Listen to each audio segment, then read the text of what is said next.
नाजरीन, इस वक्त मैं गिलगित बल्तिस्तान के ऐसे मुकाम पर खड़ा हूँ जहाँ पर दुनिया के बुलंद तरीन 3 पहाड़ी सिलसिले आपस में मिलते हैं, जिनमें एक हिंदू कुश है, एक कोराकरम है और एक हिमालय है।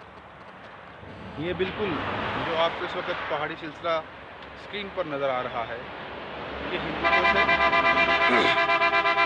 इसका कलर देखिए आप, बिल्कुल मुख्तलिफ है।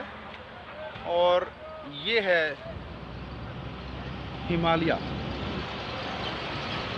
ये वो हिमालय सिलसिला है जो कि पूरे हिंदुस्तान को चीन से अलग करता है। और ये जो स्क्रीन पर आपको पीछे काले रंग के बड़े बड़े पहाड़ नज़र आ रहे हैं, ये कोराकरम है। और इन तीनों सिलसिलों का यहाँ पे मिलाप होता है, और ये दुनिया में और कहीं ऐसा सिलसिला नहीं है जो कि यहाँ पर है। इसके अलावा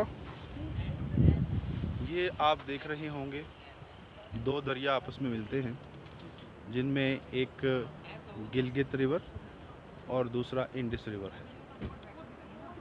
ये दरियाए सिंध और दरियाए गिलगित जो है वो आपस में यहाँ पर आके मिलते हैं।